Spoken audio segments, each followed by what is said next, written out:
Mwami agomba kuba umwami w'ubuzima bwo mu mutwe. Kama unatamani Kristo awe Bwana, lazima awe kiongozi wa maisha yako kichwani. Ikindi agomba kuba umwami w'uburyo ukontorora umujinya wawe. Lazima awe Bwana wa namna gani una deal na hasira zako.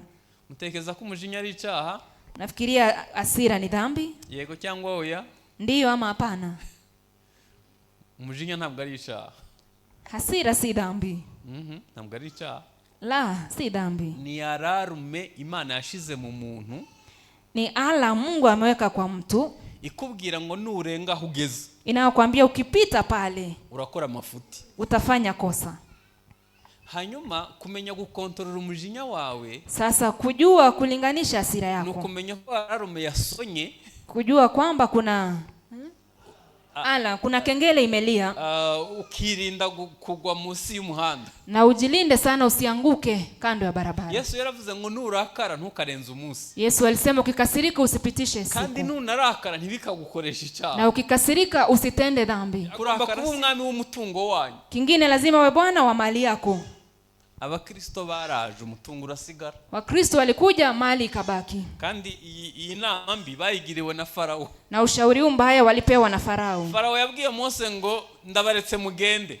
Farao aliambia Musa nimewaacha mwende. Ariko umutungo wanyu n'abagore banyu n'abana banyu ntimugire ico mukuri naho. Lakini mali yenu, wake wenu na watoto msitoe hapa. Biblia kwivuga ngo aho ubutunzi bw'umuntu buri niho n'umutima uzaba, bari kugenda bigashoboka. Biblia inasema mali yako ya dhamani yalipo na moyo wako uko pale. Wangeenda iwezekane kweli? None ni gute mwaje amafaranga yanyu agasiga? Sasa vipi mlikuja pesa zenu zikabaki? Ore bashumba banyu bazi ngo bafite abantu. Wachungaji wenu wanafikiria wana watu. Wapi muri y'imitungo yanyu? Lakini wapi hamna kitu, maana mali yenu ilibaki. Muzi impamvu gutura bigora? Mnajua mbona kutoa sadaka ni ngumu? Nuko tubasaba amafaranga yabo tudafite imitima yabo. Tunaomba pesa zao na hatuna mioyo yao. Yesu agomba kuba umwami w'umutungo wawe. Lazima Yesu awe Bwana wa mali yako. Yesu agomba kuba umwami w'ingingo zawe zose. Lazima Yesu awe Bwana wa viungo vyako vyote. Umuntu umwe yagiye kubatizwa. Mtu mmoja alienda kubatizwa. Pastor aramubwira tufunga amazuru n'umunwa kugira ngo amazi atinjira. Pastor akasema funga kinywa na mdomo maji yasiingie ndani. Amumanura mu mazi. Akamshusha majini. Hanyuma arasama anywa menshi ashoboka. Akafungua mdomo akakunywa maji mengi. Amuka yavuga ati kuko utafunze umunwa nakubujije. Amuuliza mbona hukufunga kinywa na nilikwambia? Aravuga ati pastor izindi ngingo zose zarakijije ururimi niko gwanani. Akasema viungo vingine vyote vimeokoka, ulimi tu ndio umenishinda. Abo nari kuvana utabatijwe. Singetoka hapa kama sijabatiza ulimi. Arabandi rero bafite izindi. Kuna wengine wana viungo vingine. Amashaka kuzivugira. Sitaki kuzisemea hapa. Akabakunda Imana akavuga ati uru rugingo. Anapenda Mungu, anasema hiki kiungo. Imana intabare kabisa. Mungu anisaidie kweli. Yesu agomba kuba umwami w'ingingo zawe zose. Lazima Yesu awe Bwana wa viungo vyako vyote. Imikoreshereze yawe y'umubiri. Na vile unatumia mwili wako. Biblia yatubwiye ngo bagore mugandukira abagabo banyu nkuko mugandukira umwami wacu. Naho ndavuga ku mwami wacu. Niseme kwa Bwana wetu kama vile Biblia inasema. Hanyuma Biblia yatubwiye ngo Kristo niwe mutwe w'itorero. Biblia imesema Kristo ndiye kichwa cha kanisa. Tuvuze umutwe ugira amaso. Tukisema kichwa ina macho. Iyo tuvuze amaso tuba tuvuze iyereko. Tukisema macho tunasema ufunuo. None nagira ngo mumbere abanyakuri. Mniambie ukweli. Iyo murebye amatorero ya Gikristo. Ukiangalia makanisa ya Kikristo. Mukareba uburyo twitwara. Na vile tunajibeba. Turacagendera mu iyerekwa rya Kristo. Bado tuko katika maono ya Kristo. Turacani mu byo Paulo yavuze. Bado tuko kwa yale Paulo alisema. Uzuwagarura Paulo uyu munsi mu matorero y'iki gihe. Unafikiria anayeweza kurudisha Paulo kwa kanisa za siku hizi? Yatureba. Anaweza tuangalia. Akavuga ati ninde yabaroze agahita agenda. Aseme nyinyi mlirogwa na nani na jiendee.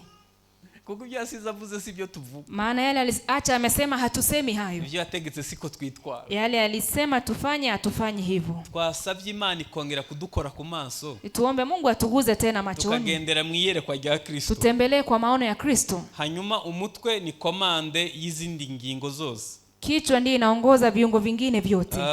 Iyo tuvuga mu karere k'ibiyaga bigari. Kuna shida imekuwa katika eneo ile la Great Lakes. Ijambo ry'Imana twaryakiriye mu mutwe no mu mpapuro. Neno la Mungu tumelipokea vichwani na pia kwa makaratasi. Tuzi kubiririmba no kubyigisha. Tunajua kuyaimba na kuyafunza. Ariko twananiwe kubihuza n'ubuzima tubaho bwa buri munsi. Lakini tumeshindwa kuambatanisha na maisha yetu ya kila siku. Hanyuma bagenzi bacu b'abasilamu alafu ndugu zetu waislamu n'abayahudi na Wayahudi baturusha ikintu kimwe. wanatuzidi kitu moja. Bobo ntibazi kubivuga cyane, Wao hawajui kuyasema ahubwo sana, bazi kubikora cyane. wanajua kuyafanya zaidi. Niyo mpamvu byabahesheje umugisha. Ndio maana imewapea baraka. Urugero, Mfano,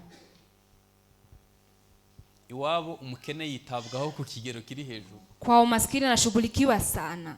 Bazi ko gutanga bizana umugisha kuruta, Wanajua kwamba kutoa inaleta baraka kuliko kupewa. hanyuma twebwe twitwa bizera. Sisi tunaoitwa waumini, Iyo twahawe nibwo tuvuga ko twagize umugisha. tunapopewa tunasema tumebarikiwa. Utekereza ko wakwica ihame ry'ubwami bw'Imana ukazagira umugisha? Unafikiria utaharibu kanuni ya ufalme wa Mungu upewe baraka? Gutanga bizana umugisha kuruta guhawa. Kutoa huleta baraka kuliko kupewa. Ibihugu dushaka kujyamo, Nchi ambazo tunatamani kwenda n'abantu batabesha kandi badakijijwe. ni watu wadanganyi na hawajaokoka. None uhamagara umuntu umureba imbere yawe, Unapigia mtu simu ukimwangalia mbele yako, ahubwo ati simpari nagiye mu mujyi, anasema niko mjini, na unamuona. Satani yose w'ibinyoma byose. Shetani ndiye baba wa uongo wote. Ikintu cyose kitari mukuri Yesu ntiyagishigikiye. Kitu chochote cha uongo Yesu haungi mkono. Mwarese tukibwiza ukuri, Simwache tuseme sana ukweli, tugahuza ijambo ry'Imana n'ubuzima. tupatanishe neno la Mungu na maisha. Ntabwo twakwica amahame y'ubwami bw'Imana ngo tuzagira umugisha. Hatuwezi vunja kanuni za neno la Mungu tupate baraka. Ushobora kudafata Bibiliya yose ku mutwe, Unaweza kosa kusikia Biblia yote kichwani, ariko byibuze uzagerageze ibyo usomye ubyinjize mu buzima bwa buri lakini munsi. basi jaribu kile unasoma ukiweke kwa maisha yako ya kila Uzabona siku. ubuzima bwawe buba bwiza kurutaho. Utaona maisha yako yakiwa mazuri zaidi. Ndashaka kubabwira ibintu. Ndege ambayo nimekuja nayo, Nahoze ntekereza, nimekuja nikifikiria, ubwenge ni iki? hekima ni nini? Ubwenge ni ukujya ku mutima w'Imana, Ni kuingia kwa moyo wa Mungu, ukamenya ikiriyo ukagikora. ujue Nibwo kile bwenge. kiko ndani unakifanya. Hiyo ndiyo hekima. Imana yabwiye Yeremiya ngo ahanure ko Abisirayeli bazataha ku mababa y'ikizu. Mungu aliambia Yeremia atabiri kwamba wana wa Israeli watarudi kwa mabawa ya tai. Hanyuma ejo bundi muri Amerika abasore babiri Imana ibashira ku mutima ngo gukora indege. Juzi Marekani Mungu akaweka vijana wawili moyo wa kutengeneza Byagira ngo ndege. bisoze ubuhanuzi ko Abisirayeli bazataha mu ndege ku mababa y'ikizu. Ilikuwa kutimiza hiyo neno kwamba Waisraeli watarudi katika mabawa ya tai. None niba tutabana n'ubumuga mubona ubwenge bwacu bwaramaze iki? Sasa kama hatuishi na ulemavu, mnafikiria kwamba inatusaidia nini? Umuntu yakoze smartphone ntiyadukoreye ikintu cyiza. Mtu aliyetengeneza simu si ametengeneza kitu kizuri? Umuntu yakoze internet ntiyadufashije. Mtu aliyetengeneza internet si ametusaidia? None mwe muzava hano mwarakoze iki? Nyinyi mtatoka hapa kama umefanya nini? Ibyo babikoze badakijijwe. Hizo walifanya na wajaokoka. Mtegeza ko tuzatahira gusimbuka gusa. Nafikiria tutaenda tu kwa kurukaruka? Hapana. Ntabwo ejo batuzaniye ina. Si hicho kilichotuleta huku tu. Yes, ashimwe cyane. Bwana Yesu asifiwe sana. Nishimiye kubana namwe. Nafurahia kuwa nanyi. Ndashima Imana yanshiriye inzira nkaba mbashije kugera hano. Nashukuru Mungu aliyenipa njia nikaweza kufika hapa. Reka mbanze nshime abashumba. Kwanza nishukuru wachungaji. Ubwo ndashima ubutumire. Nashukuru kwa mwaliko wenu. Rwanda rufite abavugabutumwa benshi cyane. Rwanda ina wainjilisti wengi sana. Kuba ari nge mwahisemo, Imana ibaha umugisha. Kwa mimi ndio mlichagua, Mungu awabariki. Ari nge ari namwe twese dutegereje kumva icyo Imana ishaka. Mimi hata nanyi tunatarajia kusikia kile Mungu atakachonena. Abazi ko ndi hano bampaye intasho, mwakira intasho zabo. Wale wanajua niko hapo wamenipa salamu, mpokee salamu zao. Hanyuma bambwiye kuvuga kuri topic ikomeye. Wameniambia kuzungumzia mada hii nzito. Nanjye numva mfite amatsiko kumenya icyo Imana ishaka kuvugana natwe inyuriye muri aya magambo. Nami nasikia nina shauku ya kujua kile Mungu atanena nasi kupitia kwa maneno haya. Ndashaka kuzavuga ku bintu bibiri. Ningetamani kunena kuhusu mambo mawili. Ndashaka kuzavuga ku itorero na Kristo, kanisa na Kristo. Hanyuma mvuge ku rugo. Alafu kuhusu familia ama ndoa. Nzagerageza kubihuza. Tajaribu kuyapatanisha yote. Ejo dufite amahugurwa y'abadamu gusa. Kesho tuna mafundisho wa mama tu. hanyuma nimugoroba tuzakomeza n'inyigisho zisanzwe. Jioni tutaendelea na mafundisho ya kawaida. Kuwa gatandatu abagabo n'abagore bose barararitswe mu gitondo. Jumamosi wake na waume nyote mnaalikwa asubuhi. Hanyuma nimugoroba tuzakomeza n'iteraniro. Jioni tutaendelea na ibada ya kawaida. Ibyo ku cyumweru ntabwo mbizi. Ya Jumapili sijui. Yego. Nagira ngo dusome Abefeso 5:21. Natamani tusome wa Efeso 5:21. Kugeza 24 uyu munsi niho ndi bugere. Hadi 25 leo nitafika pale.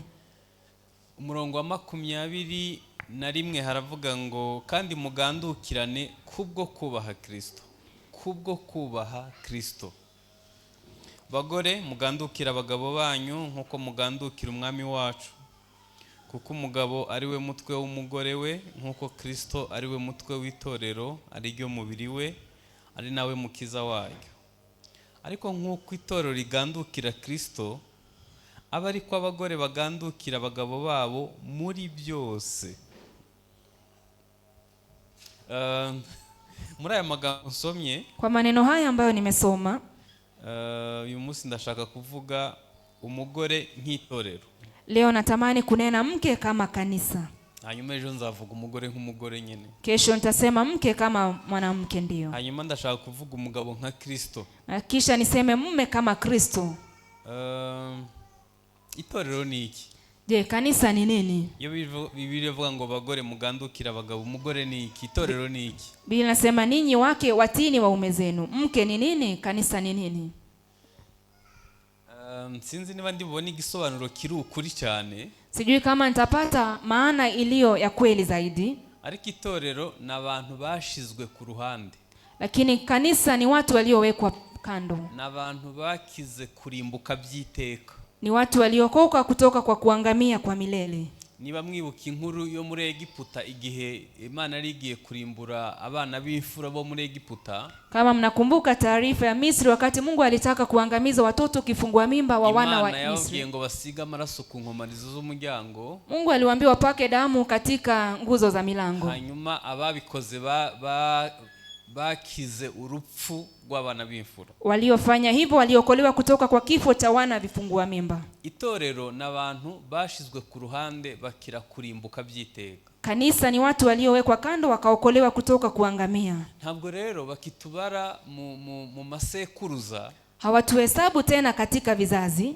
Ntabwo bivuze kutavuka mu muryango kwa runaka. Haimaanishi kwamba hujazaliwa kwa familia fulani. Ariko agaciro biha, lakini dhamani unapatia hayo. Gashobora kuba kagaragaza kuri mu itorero cyangwa utari mu itorero. Inaweza dhihirisha kama uko kanisani ama hauko. Ndabizi ko muri abantu bakavya ibijyanye n'imiryango. Najua nyinyi ni watu mnazidisha ikifika kwa familia.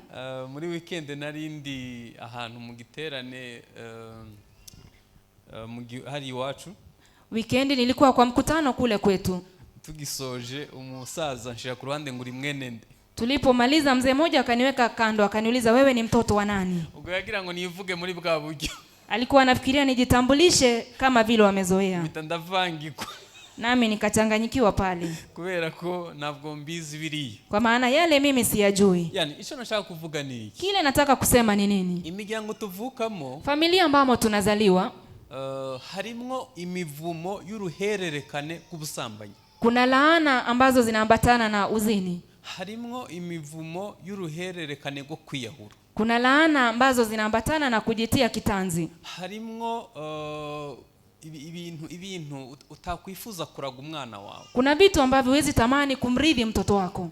Iyo ukomeza rero kwibara nk'uwo muri bariya, unapoendelea kujihesabu miongoni mwa wale, reka mbivuge mu magambo yoroshe. Niseme kwa maneno rahisi. Abahungu bange, vijana wangu, nyambicaza nkababwira ngo hari amahitamo abiri mufite. Huwa nawakalisha nawaambia mna chaguo mbili. Nimwiconnecta kuri mu muryango mvukamo mkijiunganisha kwa familia ninamozaliwa, harimo ibi n'ibi bibi, kuna haya na haya na haya mabaya, ingaruka zizababaho nizi. madhara itakuja kwenu ni haya na haya. Ariko nimuhitamwo Yesu, Lakini mkichagua Yesu, mugakorera Imana nkuko nyikorera, mtumikie Mungu kama vile namtumikia, muzagira imigisha yo Bibiliya ivuga, mtakuwa na baraka ambazo Biblia husema. Ngasoza mbabwira ko umugisha mfite ntabwo ari umuvukana no nuva amaraso ya Yesu. Namaliza nikiwaambia baraka ninayo si kutoka kwa kuzaliwa kwangu bali ni kutoka kwa Yesu. Hanyuma barakuze bagomba kwihitiramo, Wamekomaa wanastahili kuchagua wenyewe. Ntabwo bivuze ko tutavuka hariya, Haimaanishi hatuzaliwi pale, no kuba tuvuka ntaco byari bidutwaye, hata kuzaliwa pale haina chochote inahusu. ariko mu bijyanye n'ubwami bw'Imana, Lakini kwa ufalme wa mbinguni turi abantu bashizwe ku ruhande. ni watu waliowekwa pembeni.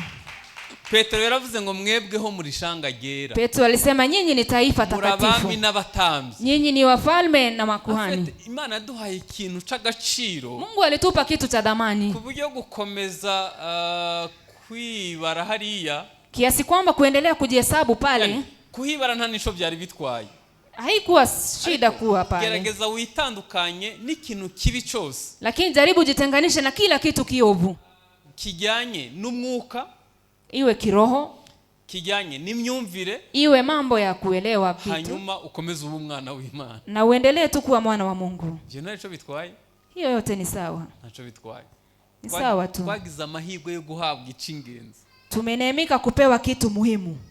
Amen. Amen. Urabizi ko washizwe ku ruhande? Je, unajua umewekwa pembeni? Uzikura umwana w'Imana? Je, wajua kwamba we ni mwana wa Mungu? Hano Paulo yatangiye avuga ngo bagore. Paulo ameanza kusema wake, Iyo bivuga umugore bivuga itorero. akisema mke anasema kanisa. Ikibazo kihaba ni iki? Shida iliyopo ni gani? Ni ugushaka gufata impu zombi, gushaka gufata impande ebyiri. Ni kutaka kushika pande mbili. Ukabona umuntu sumupagani, Unakuta mtu si mwenye ariko si dhambi, n'umwana w'Imana cyane, lakini bado si mwana wa Mungu sana. hanyuma igitungurana Kile ambacho kinashangaza gukomeza kwifata nkaho utazi ko washizwe ku ruhande, ni kuendelea kujichukulia kama ujui kwamba umewekwa pembeni. muza abantu bateye ibibazo mu butayu, Unajua watu walileta shida nyikani, na abantu bavuye muri Egiputa, ni watu waliotoka Misri bazana Egiputa muri bo, wakaleta Misri ndani yao, ngo bakomeza kwifuza amadegede na tungurusumu, wakaendelea kutamani malenge na kitunguu bicirwa saumu, no kwifuza mu butayu. wakaisha na tamaa Kubera jangwani. iki? Ntabwo bari bazi agaciro ko kuba Abisirayeli Imana igiye kubaha Kanani. Hawakuwa wanajua dhamani ya kuwa wana wa Israeli wanaopewa Kanani. Aha nico tugomba gukuramo ni iki? Kile tunasoma pale ni Hari nini? igihe tuva hariya tukakuraho imyumvire, Kuna wakati tunatoka pale na fahamu zake, tukifate nk'abantu bavutse ubwa kabiri, hatujichukuli kama watu waliozaliwa mara ya tubeho pili, nk'abana b'Imana. hatuishi kama wana wa Mungu. Hanyuma iyo Bibiliya ivuga umugabo ivuga Kristo, Biblia ikisema mume yasema Kristo. Bibiliya iravuga ngo mu minsi imperuka Biblia inasema kwa siku za mwisho abakobwa barindwi bazahitamwo babwira umugabo umwe, wasichana 7 wataambia mume mmoja, turashaka kwitirirwa izina ryawe, tunataka kuitwa kwa jina lako, ntaco tuzakugoza, hatutaitisha chochote kwako, tuziyambika, tutajivika, twirishe, tujitafutie icyo chakula. dushaka no kwitirirwa izina ryawe. Kile tunataka ni kuitwa tu kwa jina lako. Ikibazo kihari ni iki? Shida iliyopo ni gani? Nuko abantu bitwa Abakristo Watu wanaitwa wa Kristo, barashaka gusigarana izina rya Kristo gusa, wanataka wabaki na jina la Kristo tu, Kristo atari umutwe wabo, na Kristo si kichwa chao, badahinduka ngo base nawe, hawabadiliki wafanane batari mu naye, buyobozi bwa Kristo, hawako katika uongozi wa hanyuma Kristo, Kristo akababeshaho gusa. alafu Kristo afanye tu akae. Ariko nunya nibaza, Kuna swali mimi hujiuliza, abantu Kristo atunze bose baramutunze? je, wale watu wote Kristo wanatunza wao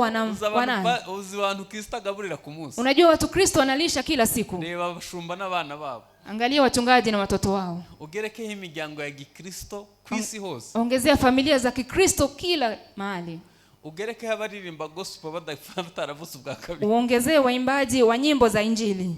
hari n'abafite ibitangazamakuru bya Gikristo batarakiriye Yesu muri bo. Kuna wale ambao wana vyombo vya habari vya Kikristo tu hawajapokea Kristo.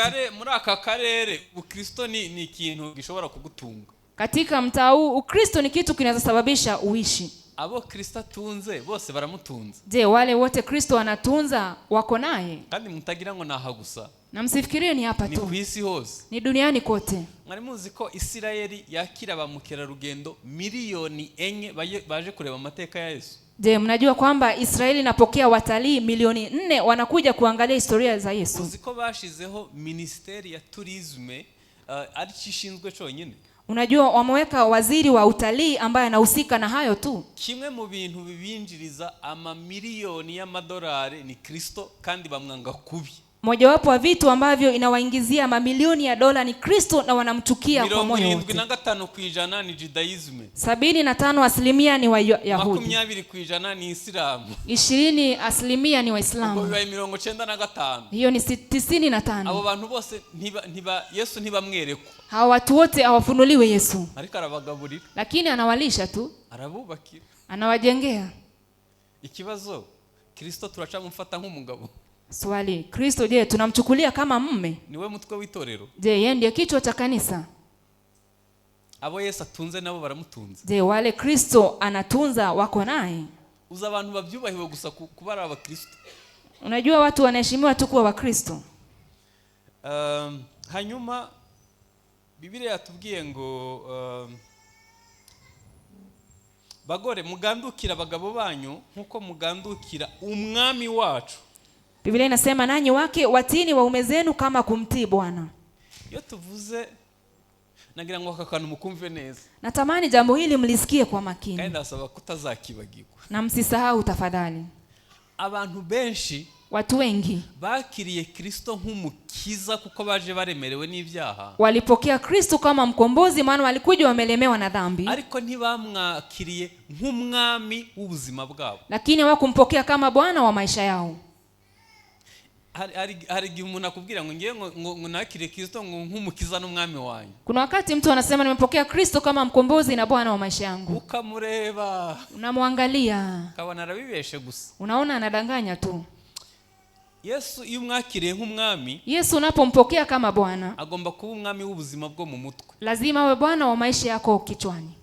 Ibyo mvuze ntabwo mwabyumva. Yale nasema labda mjaelewa. Kuri ubu iyo ubonye abantu batanu bari hamwe, kwa sasa ukiona watu watano pamoja, babiri bose babagwaye mu mutwe. Wawili wana shida ya ubongo. Iyo ubonye abantu batanu bari hamwe, babiri bose babagwaye mu mutwe. Ukiona watu 5 pamoja, wawili wana shida ya kichwa. Bamaze kubarura ingwara 1000 zo mu mutwe. Wamehesabu magonjwa 1000 ya kichwani. Ubo wawishaye udafite nk'ebyiri basi. Sasa unafikiri unaweza kuwa hauna hata 2 ya hizo? Turabagwaye nuko turushana ngo gusa ubugwaye ko bunga. Sisi ni wagonjwa, tunazidiana tu kiwango cha ugonjwa. Yesu niba wifuza kwa kubera umwami, agomba kuba umwami w'ubuzima bwo mu mutwe. Kama unatamani Kristo awe Bwana, lazima awe kiongozi wa maisha yako kichwani. Ikindi agomba kuba umwami w'uburyo kontrola umujinya wawe. Lazima awe Bwana wa namna gani una deal na hasira zako. Mutekeza ko umujinya ari icyaha? Nafikiria hasira ni dhambi? Yego cyangwa oya? Ndiyo ama hapana? Umujinya ntabwo ari icyaha. Hasira si dhambi. Ntabwo ari icyaha.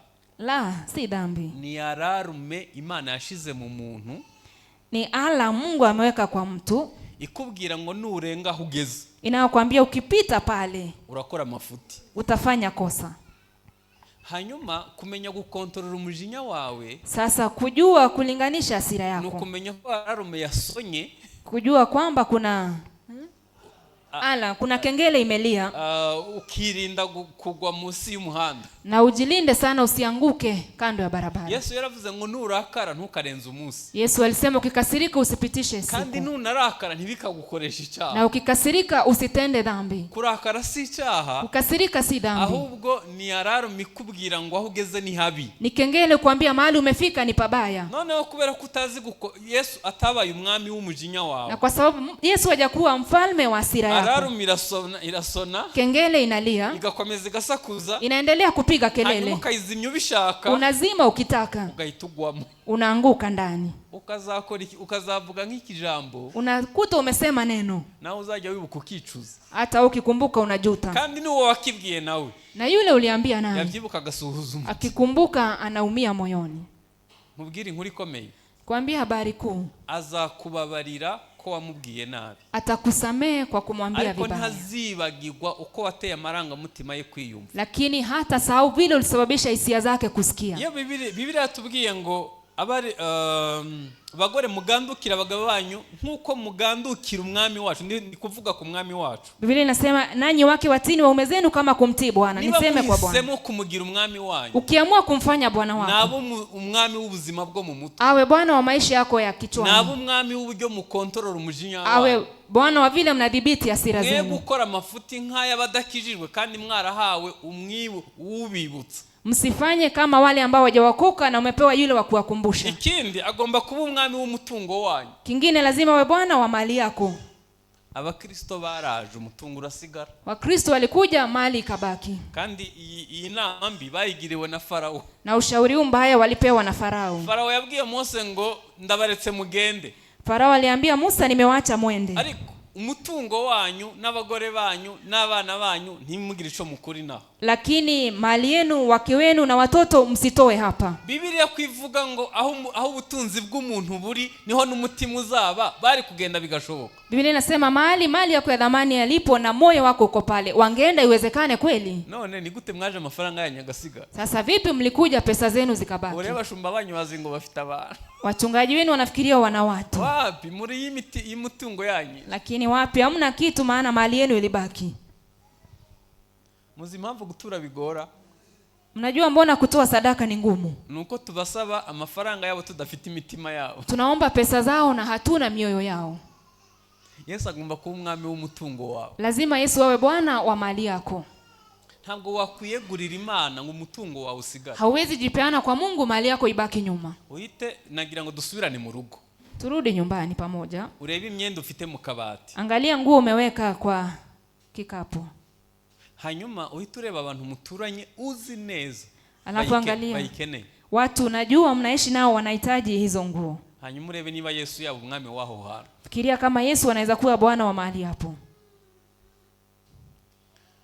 Urebe ibiryo musaguri wanyu buri munsi. Tazama chakula ambacho mnabakisha kwenu kila siku. Muturanye n'abantu. Na mnaishi na watu. Mubizi neza ko babikeneye. Mnajua vizuri wanahitaji. Muna Yesu yaba umwami wacu bigashoboka. Mnaona Yesu anaweza kuwa Bwana wetu iwezekane? Uziko Biblia ivuga ngo nituniyiriza dufate ibyo twari kujya tubihe umushonje. Unajua Biblia inasema hata tukifunga tuchukue ile chakula tungekula tupatie mtu mwenye njaa. Nibwo amasengesho yacu Imana izayumva. Ndipo Mungu atasikia maombi yetu. Mushumba. Mchungaji. Iyo birije barabizana. Wanapofunga wanaletanga chakula. Barabibika bakazabisoreza amasengesho. Wanaweka wanakula wakimaliza maombi. Sawa? Yesu agomba kuba umwami w'umutungo wacu. Lazima Yesu awe Bwana wa mali zetu. Reka mbabwize ukuri, Imana yatanze ibihagije gusaranganya byaratunaniye. Niwaambie ukweli, Yesu ametupa ya kutosha lakini kupeana imekataa.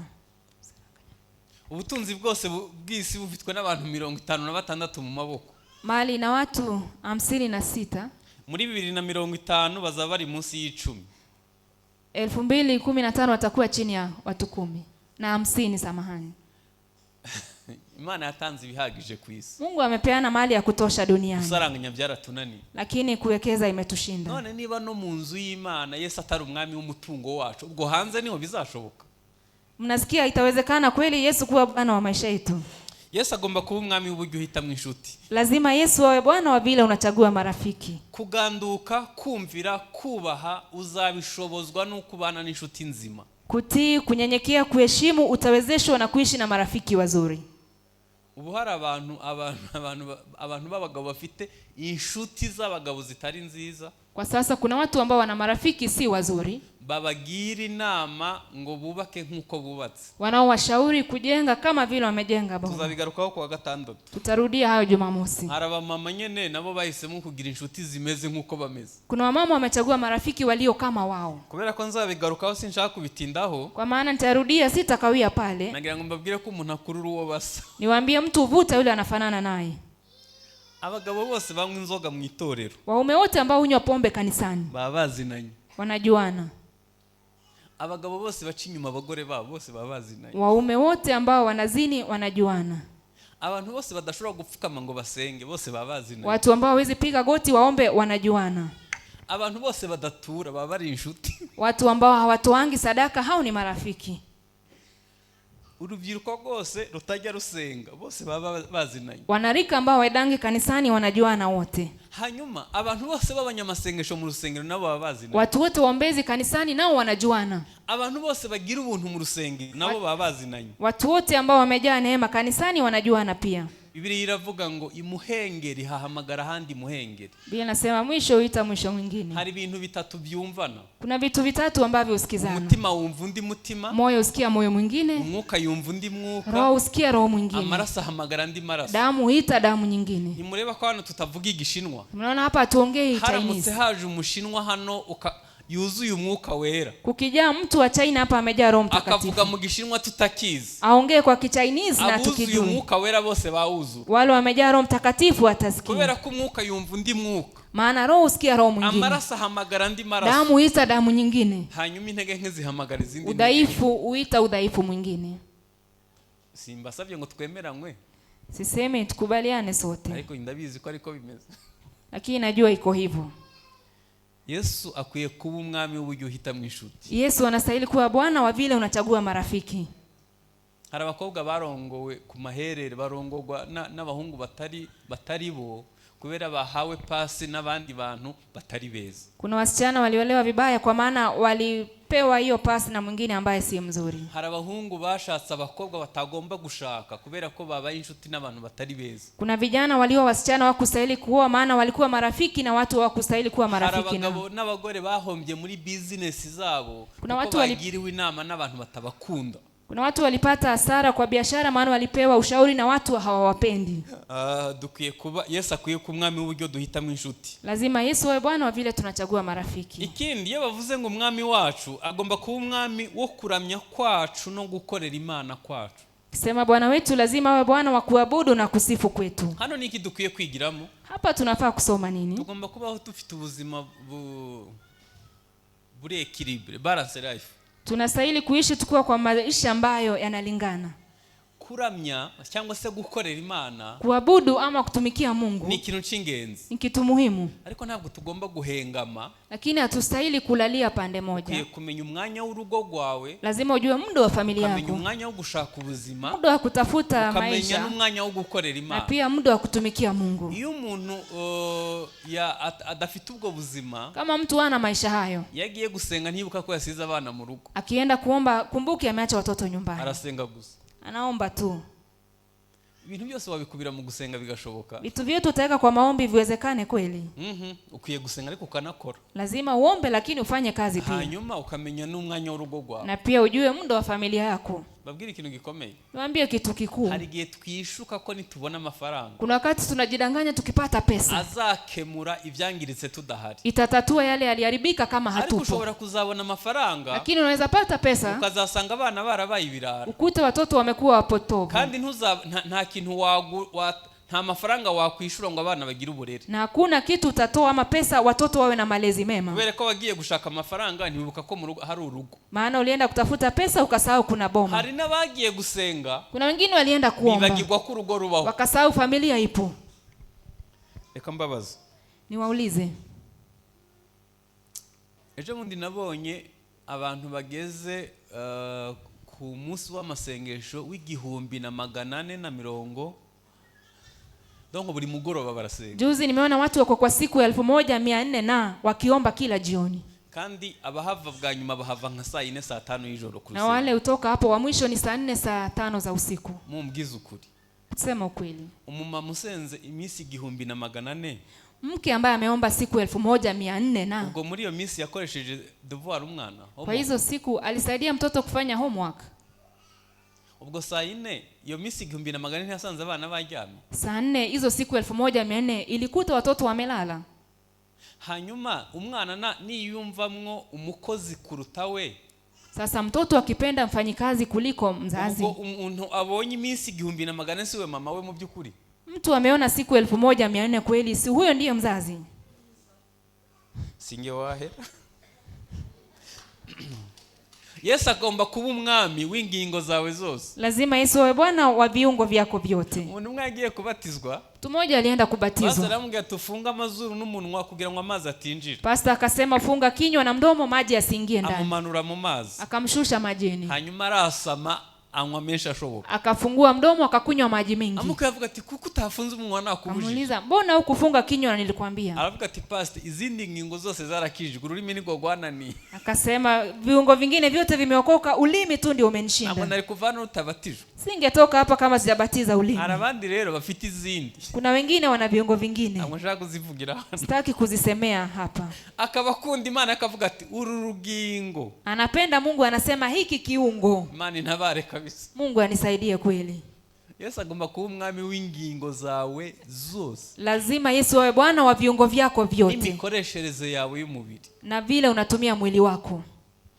Hanyuma Yesu agomba kuba umwami w'ejo hazaza. Lazima Yesu awe Bwana wa kesho yako. Ejo hazaza hashize abantu ku gitutu. Kesho ijao imeweka watu kwa pressure. Ku buryo wagira ngo bari mu marushanwa y'ubuzima. Kiasi kwamba utafikiria kwa mashindano ya maisha. Ejo hazaza hakwiye kuyoborwa n'Imana. Kesho inastahili kuongozwa na Mungu. Yesu yaravuze ngo hari abantu bavuga ngo tuzajya mu mudugudu w'ibunaka ducuruze twunguke tugaruke. Kuna watu sema tutaenda mtaani fulani tufanye biashara tupate faida turudi. Mwenye muvuga ngo Imana ni dushoboza. Muwe mnasema Mungu akituwezesha. Hari ukuntu dukura mu Imana tugashiramwe ubwenge bwacu gusa. Kuna vile tunaondoa Mungu tunaweka akili zetu tu. Ariko ejo hazaza hamereye abantu nabi. Lakini wakati ujao kwetu unataabisha wengi. Gerageza ube wowe. Jaribu wewe. Ntabwo turi mu marushanwa y'ubuzima. Hatushindani kwa maisha. Hanyuma Yesu agomba kuba umwami w'amahitamo yawe n'ibyemezo ufata. Yesu anastahili kuwa Bwana wa chaguo zako na uamuzi unaofanya. Abantu benshi bafite amahitamo atari meza. Watu wengi wana uchaguzi ambao si sawa. Kandi ibyemezo bafata nabyo si iby'ubumana. Na ile ushauri wanashika si ya Mungu. Hanyuma Yesu agomba kuba umwami wo gusaza kwawe no kuzapfa kwawe. Lazima Yesu awe Bwana wa kuzeeka kwako na kufa kwako. Mbibukije ko muzapfa. Nimewakumbusha kwamba mtakufa. Ibyo nta mahitamo dufite. Hapo hatuna uchaguzi. Twese tuzahanyura. Sote tutapitia pale. Ariko ikibazo Yesu azaba kiri umwami wawe. Swali, je, Yesu atakuwa Bwana wako? Utekereje ko bishoboka ntuyumva nk'ubwoba bugufasha. Unapofikiria hayo, hausikii uoga ndani yako? Nagira ngo nkwibutse ko twese tuzapfa. Nikukumbushe kwamba sote tutakufa. Ahubwo Yesu azaba ari umwami w'ugo rugendo rwose. Lakini je, Yesu atakuwa Bwana wa hiyo safari yote? Ku bantu basomye agatabo k'umugenzi, watu walisoma kitabu hiki igihe Mukristo yambuka uruzi rwitwa urupfu, wakati Mkristo alivuka mto wa mauti, yabyiringiro ngo singifite ibyiringiro ko bazanyakira mu rurembo Siyoni. Aliambia matumaini, sina matumaini kwamba nitapokelewa katika mji wa Sayuni. Bazakwakira wenyene. Labda wewe peke yako atakupokea wewe. Hanyuma ngo atangiye kurohama byiringiro aramukomeza aramubwira ati humura ahubwo mbonye baje kutwakira. Alipoanza kuishia nguvu matumaini akamwambia pata nguvu, naona wakija kutulaki. Ntabwo nshaka kuvuga ku busaza. Sitaki kusema kuhusu uzee. Ntabwo nshaka kubivugaho. Hapana, sitaki kuongea kuhusu hayo. Ariko kuri ubu dushatse abantu bose barengeje imyaka 50. Lakini kwa sasa watu wote ambao wamepitisha miaka 50 bakwiye gutangira kwitegura no gusengera ubusaza bwabo. Lazima waanze kujitayarisha na kuombea uzee wao.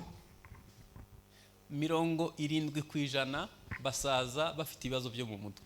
70% uzeeka wakiwa na shida za kichwani. Birimo kwibagirwa, ikiwa kusahau, birimo kurondogora, ama kusema maneno mengi. Bayita imyaka yo kwikunda. Anaita miaka ya kujipenda. Ni imyaka yo kutakira impinduka. Ni miaka ya kutobadilika. Ni imyaka yo kutava kwizima. Ni miaka ya kutotoka. Ni imyaka uba ushaka kubona ibintu byose birunze kandi utari bubige. Unataka kuona kila kitu pamoja na hutakula vyote. Ni imyaka irimo intege nke z'umubiri. Ina udhaifu wa mwili. Ibindi simbivuga. Mengine sitayasema. Tukikuwa tubisengera. Lazima tuyaombee. Imana zaduhe gusaza tumeze neza. Mungu atuwezeshe kuzeeka tukiwa sawa. Abatewe mu rugo rw'Imana bazagumya kugira makakamanito. Waliopandwa katika nyumba ya Bwana wataendelea kuwa na mwili mzuri. Ntabwo kuye gusaza ugorana. Haustahili kuzeeka ukisumbua. Imana izaguhe gusoza urugendo amahoro. Mungu akuwezeshe kumaliza safari salama. Hanyuma kubisengera ico bigutwaye. Je, kuyaombea yana tatizo? Ujye ubibwira Imana uko usenze. Kila wakati ukiomba ambia Mungu.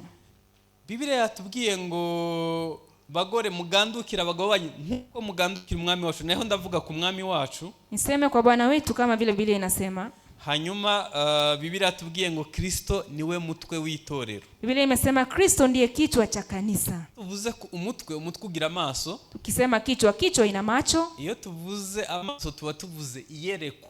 Tukisema macho tunasema ufunuo. None nagira ngo mumbere abanyakuri.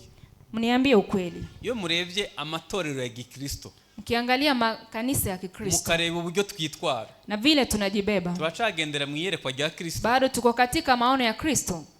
Turacani mu byo Paulo yavuze. Bado tuko kwa yale Paulo alisema.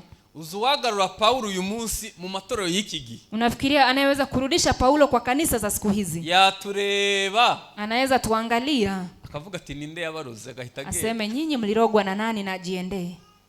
Kuko byasiza avuze si byo tuvuga. Maana yale aliacha amesema hatusemi hayo. Ibyo yategetse siko twitwara. Yale alisema tufanye hatufanyi hivyo. Twasabye Imana ikongera kudukora ku maso. Tuombe Mungu atuguze tena machoni. Tukagendera mu iyerekwa rya Kristo. Tutembelee kwa maono ya Kristo. Hanyuma umutwe ni komande y'izindi ngingo zose. Kichwa ndiye inaongoza viungo vingine vyote.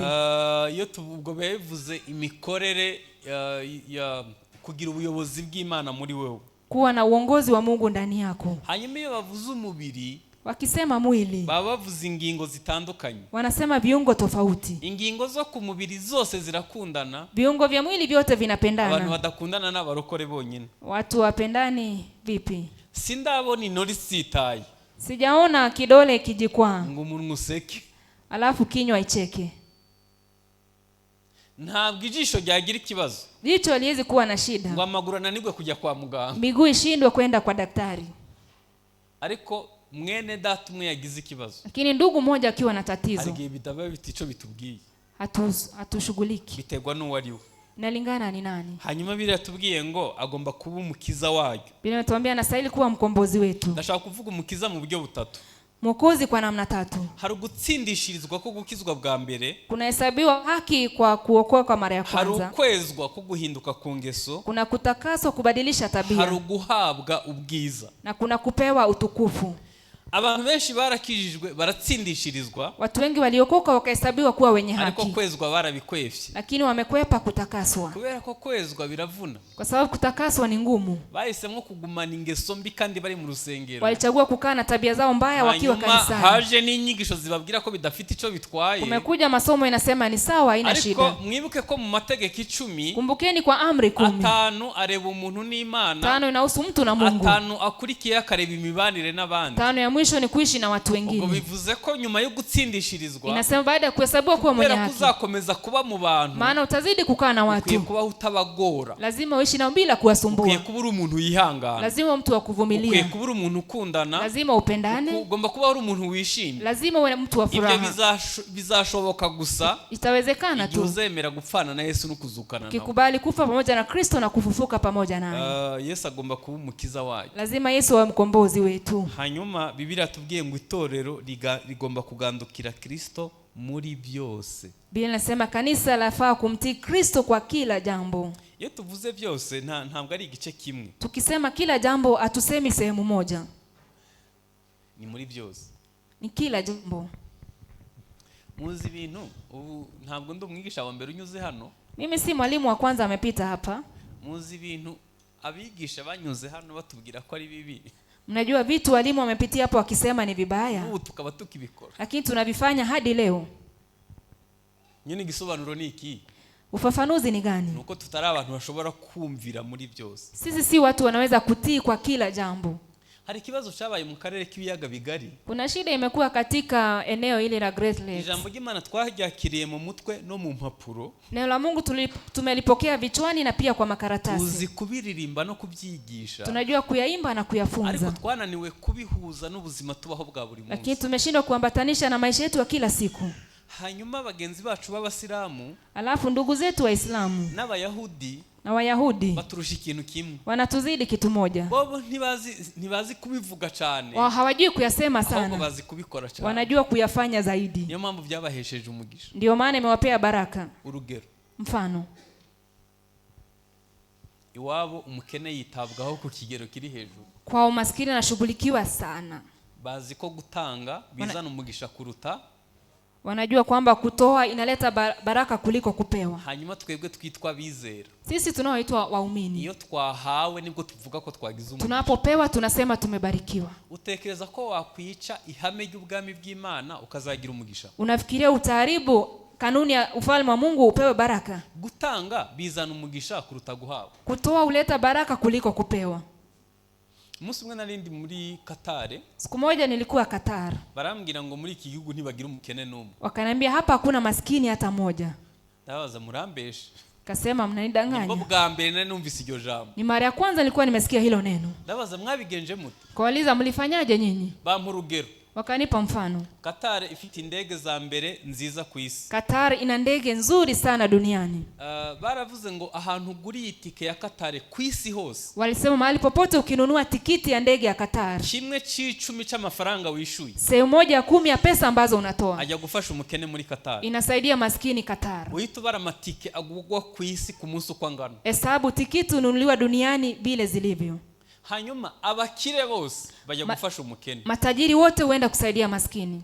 Banke zabo, Benki zao, amafaranga baguhaye y'inguzanyo uzayagarura uko yakabaye, nta n'igiceri wongeraho. pesa wanakupatia za deni unalipa vile wamekupatia bila faida yoyote. Ako mutekeza ko muri ibihugu byacu inguzanyo Lakini- wishura wongeraho hangahe? Fikiria kwa hizi nchi zetu unalipa deni na interest ya kiasi gani? Ibyo babikora atari bene ndano. Hao ni si ndugu. Uzashake mwene ndatukuguriza, Tafuta ndugu akupatie deni. utagusaba inyungu zamunyereke. Yule ambaye hataitisha faida unionyeshe yeye. Birababaje gusa. Yanahuzunisha sana. Mwijuru tuzajya, Mbinguni ndio tutaingia, ariko umugisha lakini baraka tuzumva mu matangazo. tutaipata kwa matangazo. Simba benshi. Siwadanganyi. Umugisha w'Imana Baraka ya Mungu ntaho twabura. tutatoa wapi? Ntiwakwica amahame y'ubwami bw'Imana Hauwezi vunja kanuni za ufalme ngo uzagira umugisha. upate baraka. Ntabwo bishoboka. Haiwezekani. Ntabwo bishoboka. Haiwezekani. Tuzagira umugisha ari uko twubaha amahame y'ubwami. Tutapata baraka tukiheshimu kanuni za Biblia. Ibihugu dushaka kujyamo Nchi ambazo tunatamani kwenda n'abantu batabesha kandi badakijijwe. ni watu wadanganyi na hawajaokoka. None uhamagara umuntu mureba imbere yawe, Unapigia mtu simu ukimwangalia mbele yako, ahubwo ati simpari nagiye mu mujyi anasema niko mjini, na unamuona. Satani yose w'ibinyoma byose. Shetani ndiye baba wa uongo wote. Ikintu cyose kitari mukuri Yesu ntiyagishigikiye. Kitu chochote cha uongo Yesu haungi mkono. Mwarese tukibwiza ukuri, Simwache tuseme sana ukweli, tugahuza ijambo ry'Imana n'ubuzima. tupatanishe neno la Mungu na maisha. Ntabwo twakwica amahame y'ubwami bw'Imana ngo tuzagira umugisha. Hatuwezi vunja kanuni za neno la Mungu tupate baraka. Ushobora kudafata Bibiliya yose ku mutwe, Unaweza kosa kusikia Biblia yote kichwani, ariko byibuze uzagerageze ibyo usomye ubyinjize mu buzima bwa buri lakini munsi. basi jaribu kila unasoma ukiweke kwa maisha yako ya kila Uzabona siku. ubuzima bwawe buba bwiza kurutaho. Utaona maisha yako yakiwa mazuri zaidi. Ndashaka kubabwira ibintu bitandatu Adamu yatakaje kubera kutaganduka cyangwa kutumvira. Niwaambie vitu 6 Adamu alipoteza kwa maana ya kutotii ama kutoheshimu. Umunsi umuntu ahitamo kutumvira Imana, Siku mtu alichagua kutotii Mungu, yatakaje kwera kw'Imana. alipoteza utakatifu wa Mungu. Nukuvuga ngo kuba umwe n'Imana byahise Ni bitakara. kusema kuwa mmoja na Mungu iliishia pale, Kandi kuba umwe n'Imana bizana ubwiza. na kuwa mmoja na Mungu huleta utukufu. Itorero ryatakaje kwera. Kanisa lilipoteza utakatifu. Twasigaranye imihango Tulibaki tu na desturi na discipline, na mambo ya ariko kufanya kwera vitu, kw'Imana kugenda gutaka. lakini utakatifu wa Mungu ulipotea. Kubona umuntu yera imbuto muri iki gihe, Kuona mtu anazaa matunda kwa siku hizi, wagenda bukira. utatembea siku mzima, Ariko ushatse abapastor benshi wababona. lakini ukitafuta wachungaji wengi utawapata, Ushatse abantu baririmba benshi wababona. ukitafuta waimbaji wengi utawapata, Ariko kubona umuntu ukundana, lakini kuona mtu kubona anapendana, umuntu w'umunyakuri, mtu wa kusema kubona umuntu ukweli, yihangana, mtu kubona anayevumilia, umuntu uciye bugufi, kuona mtu anayenyenyekea, nico kintu gihenze. kitu bei kali. Igihe umuntu yahitamo kutumvira Imana, Mtu yatakaje kwera. Mtu alipochagua kutotii Mungu alipoteza utakatifu wake. Icya kabiri, umuntu yatakaje ubusabane n'Umwuka Wera. Cha pili, mtu alipoteza ushirika na Roho Mtakatifu. Icyo gihe bahise bamera nk'ababana n'ubumuga Huo wakati walikuwa kama watu wanaishi na ulemavu mu bijyanye n'ubwenge, kiakili, gutahura, kuelewa, imbaraga, nguvu, impano karama n'imbuto. na matunda. Anivuze ngo bahise bamera nk'ababana n'ubumuga. Nasema walikaa kama watu wanaoishi na ulemavu. Iyo umuntu afite ikibazo c'ubumuga bw'amaguru, Mtu akiwa na shida la ulemavu mguuni, birumvikana ntasimbuka nk'abandi basimbuka. tunasikia kwamba hawezi rukaruka kama wengine. Indege najemo, Ndege ambayo nimekuja nayo, nahoze ntekereza, nimekuja nikifikiria ubwenge ni iki? hekima ni nini? Ubwenge ni ukujya ku mutima w'Imana, Ni kuingia kwa moyo wa Mungu, ukamenya ikiriyo ukagikora. ujue Nibwo kile bwenge. kiko ndani unakifanya. Hiyo ndiyo hekima. Imana yabwiye Yeremiya ngo ahanure ko Abisirayeli bazataha ku mababa y'ikizu. Mungu aliambia Yeremia atabiri kwamba wana wa Israeli watarudi kwa mabawa ya tai. Hanyuma ejo bundi muri Amerika abasore babiri Imana ibashira ku mutima ngo gukora indege. Juzi Marekani Mungu akaweka vijana wawili moyo wa kutengeneza Byagira ngo ndege. bisoze ubuhanuzi ko Abisirayeli bazataha mu ndege ku mababa y'ikizu. Ilikuwa kutimiza hiyo neno kwamba Waisraeli watarudi katika mabawa ya tai. None niba tutabana n'ubumuga, mubona ubwenge bwacu bwaramaziki. Sasa kama hatuishi na ulemavu, mnafikiria kwamba inatusaidia nini? Umuntu yakoze smartphone ntiyadukoreye ikintu cyiza. Mtu aliyetengeneza simu si ametengeneza kitu kizuri? Umuntu yakoze internet ntiyadufashije. Mtu aliyetengeneza internet si ametusaidia? None mwe muzavana mwarakoze. Nyinyi mtatoka hapa kama umefanya nini? Ibyo babikoze badakijije. Hizo walifanya na wajaokoka. Mtegeza ko tuzatahira gusimbuka gusa. Nafikiria tutaenda tu kwa kurukaruka. Hapana. Ntabwo ejo batuzaniye ina. Si hicho kilichotuleta huku tu.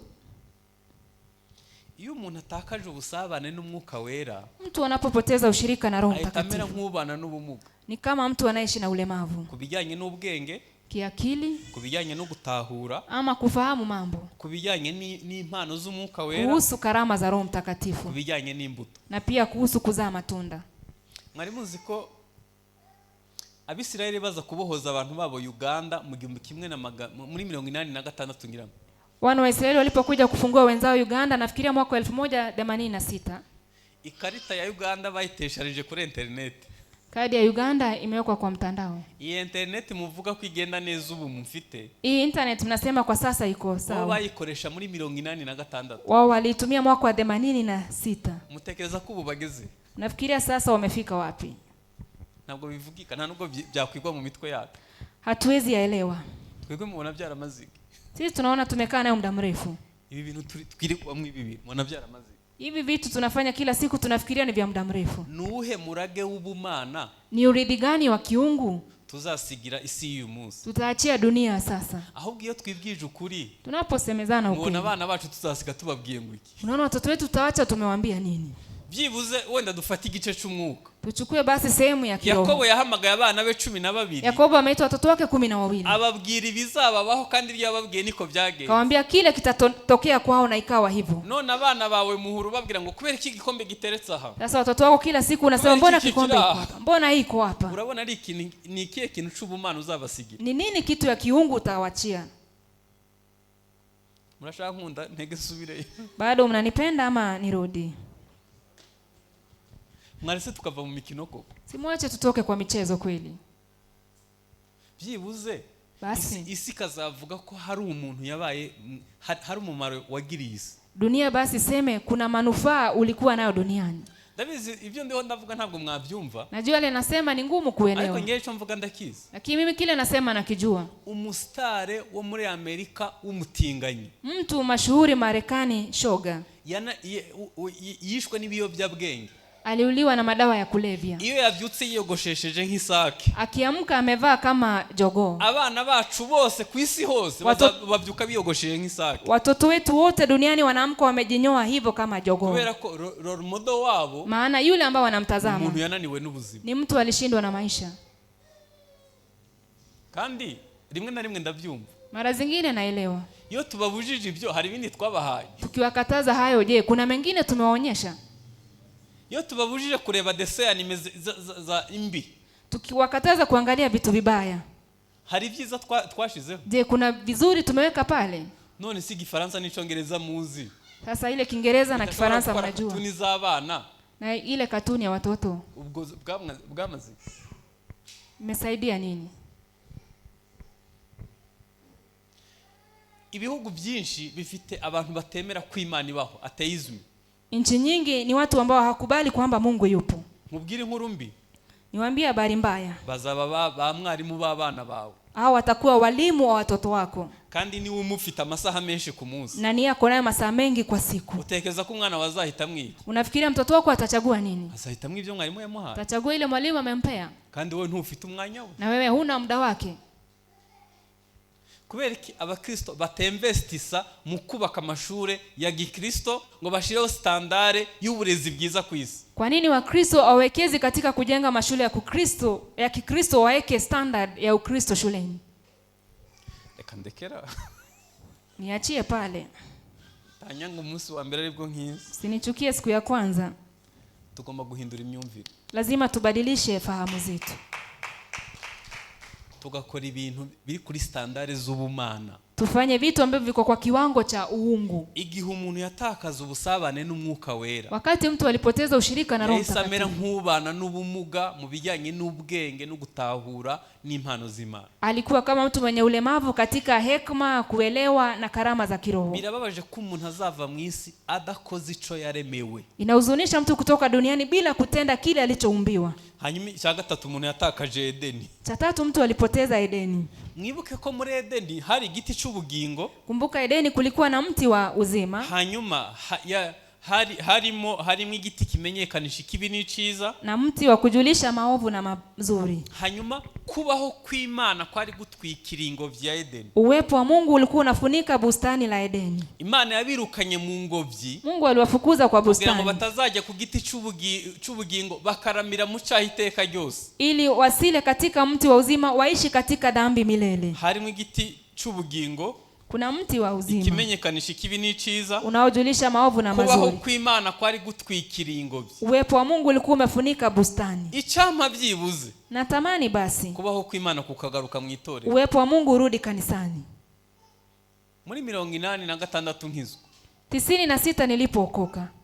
Nabonye abana b'abakobwa bakubura imbuga y'urusengero bavuga mu ndimi buzuye umwuka wera. Niliona wasichana wakifagia uwanja wa kanisa wakinena kwa ndimi wamejaa Roho Mtakatifu. Ejo ku cyumweru hazaza umurozi yakandagira aho bakubuye akikubita hasi. Jumapili mchawi akija akanyage mahali wamefagia alikuwa anaanguka chini. Nabonye korali ririmba ahantu hose ari umudayimoni agahita ataka akavuza induru. Nimeona kwaya kiimba hapa kila mtu mwenye pepo anapiga yowe akitoroka. None dusigaye dusangira igaburo n'abatinganyi. Siku hizi tunachangia meza ya Bwana na mashoga. Umuntu agira abagore babiri cyangwa abagabo babiri akongera akakomeza gukora umurimo w'Imana. Mtu ana wake wawili ama waume wawili anazidi kufanya kazi ya Mungu. Mwaretse kubaho kw'Imana kukagaruka. Simwache uwepo wa Mungu urudi. Twasenze ngo kubaho kw'Imana gutwikira itorero. Situombe uwepo wa Mungu ufunike kanisa lake. Tukangera kubona Imana ikora. Tuanze kuona Mungu akifanya kazi. Mwari muzi ko kubera ko kubaho kw'Imana kwagiye. Je, mnajua kwamba maana uwepo wa Mungu ulitoweka? Ibitangaza basigaye babihimba. Miujiza siku hizi inabuniwa. Nkunda itangazamakuru. Napenda vyombo vya habari. Bari abana barakabaho. Wale watu na waishi milele siku zote. Hari abantu bazi kwanaliza ishusho. Kuna watu ambao wanajua kuchunguza vitu. Bakamenya ko ibyo bintu byakozwe ari bihimbano. Wanajua vitu hivyo kama imefanywa ni mifano. Hanyuma ejo bakazagushira hanze. Kesho wakuweke nje hadharani. Mwebwe hano Kenya nta birahagera. Hapa Kenya haijafika. Labda. Umuntu yatakaje ingobyi ya Edeni. Mtu alipoteza bustani la Edeni. Shakane.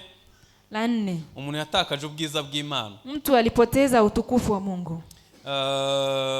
Iyo uvuye mu bwiza bw'Imana ntabwo ushobora gukora ico waremewe. Ukitoka kwa utukufu wa Mungu huwezi timiza kile ulichoumbiwa. Ntabwo ushobora gukora icyo Imana yakuremeye gukora. Huwezi fanya kile Mungu alikuumbia kufanya. Ushobora gukora ibindi ariko bitari ibyo waremewe. Unaweza fanya mengine lakini si yale uliyoumbiwa. Icya gatanu umuntu yatakaje ubutware. Cha tano mtu alipoteza mamlaka. Umuririmbyi yaririmbye ngo kwa Yesu dufite ubutware, dufite ubushobozi iyo twizeye amagambo ye nkuko yatubwiye. Muimbaji alisema kwa Yesu tuna mamlaka, tuna uwezo tukiamini maneno yake kama vile alivyotuambia.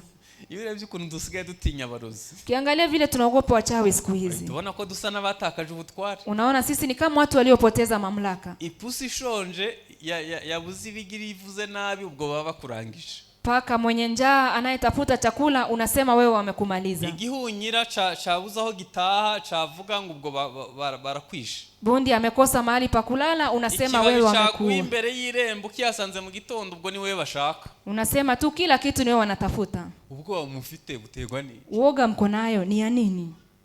Mwasomye Mariko 16:17. Ulisoma Marko 16:17. Ibimenyetso bizagendana n'abizera. Ishara za wanaoamini. Bazirukana abadayimoni. Watafukuza mapepo. Bazafata inzoka. Watashika nyoka. Bazanywa ikintu cica naco kizabatwara naho. Watakunywa sumu na haitawadhuru. Bazarambika ibiganza ku bagwayi bakire. Watawekelea ugonjwa mikono wapone. Bazavuga indimisha. Watanena ndimi mpya.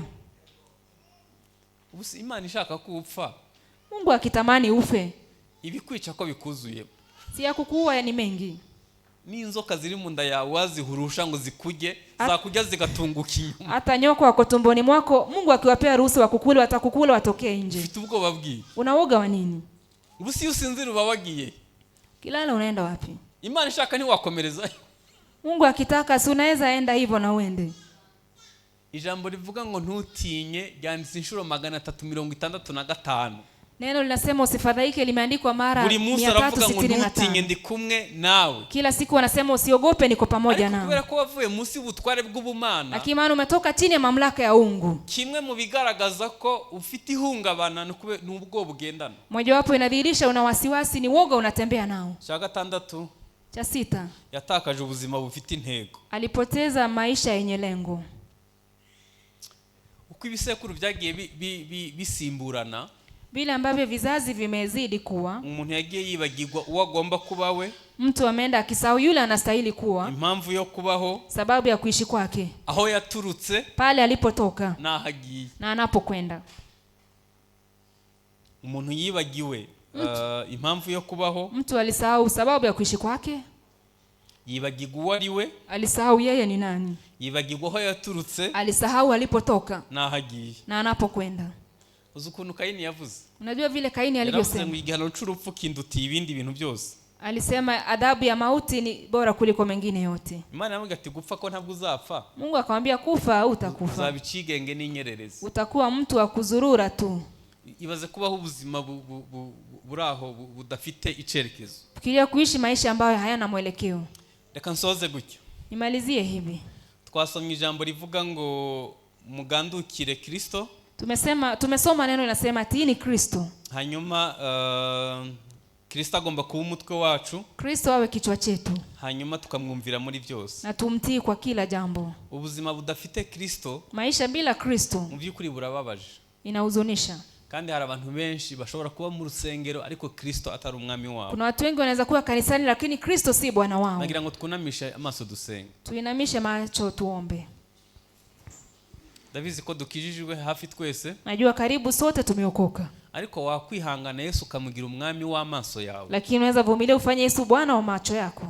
Wamugira umwami w'amagambo uvuga. Unaweza mfanya bwana wa maneno yako. Yesu wamugira umwami w'imitekerereze yawe. Yesu unaweza mfanya bwana wa fahamu zako. Wamuha uruhusha akayobora urugo rwawe. Unaweza mpatia ruhusa aongoze familia yako. Yesu wamuha umwanya mu mutungo wawe. Unaweza mpatia nafasi kwa mali yako. Uyu mugoroba wakwihangana Yesu kamwegurira ejo hazaza kahayobora. Jioni unaweza kubali mpatie Yesu kesho yako aiongoze. Kuri uyu mugoroba Yesu wamugira umwami w'ibyo utinya n'ibyo ufitiye ubwoba. Jioni ya leo unaweza fanya Yesu bwana wa yote unayoogopa. Ibyo bintu byose wabimwegurira. Vitu hivyo unaweza peana kwake vyote. Wababarira abaguhemukiye kuri uyu mugoroba. Unaweza samehe waliokusaliti jioni ya leo. Ibikomere byawe kuri uyu mugoroba wabiha Kristo. Vidonda vyako leo unaweza vipatia Kristo. Uhari wahaguruka tugasengana. Kama upo unaweza simama tuombe pamoja. Ubwiza Imana ukuri. Semeza Mungu ukweli. Mana mu izina rya Yesu. Mungu katika jina la Yesu. Ijambo ryawe ni ubutware. Neno lako ni mamlaka. Ijambo ryawe ni ubushobozi. Neno lako ni uwezo. Iyo tuvuye mu kubaho kwawe. Tunapotoka kwa uwepo wako. Tubaho ubuzima budafite icerekezo. Tunaishi maisha yasiyokuwa na mwelekeo.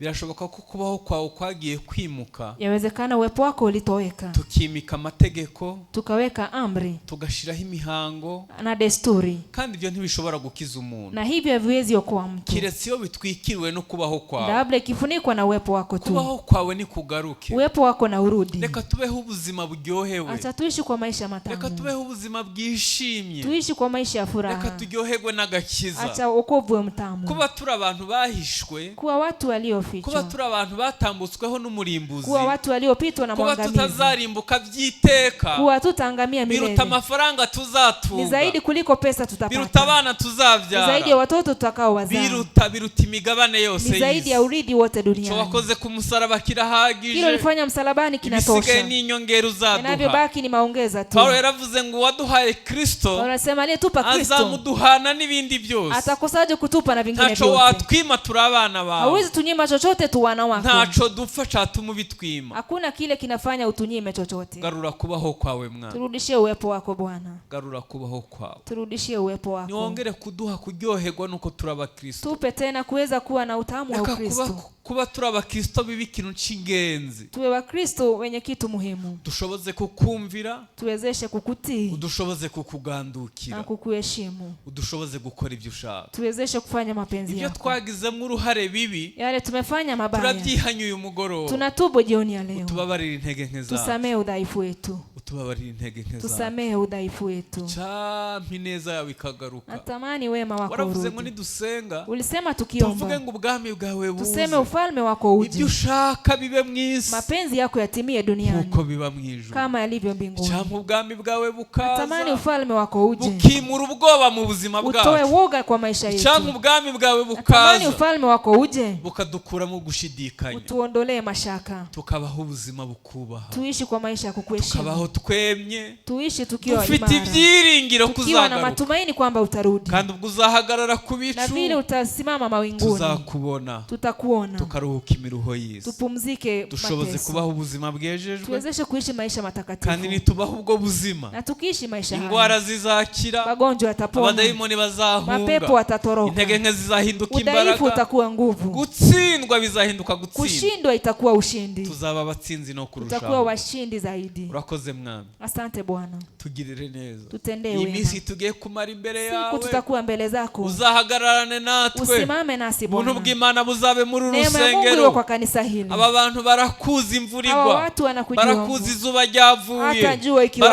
barakuzi mu rupfu, Wanakujua kwa mauti. barakuzi mu buzima, Wanakujua kwa maisha. barakuzi bakenye, Wanakujua kwa barakuzi maskini. bafite ubushobozi. Hata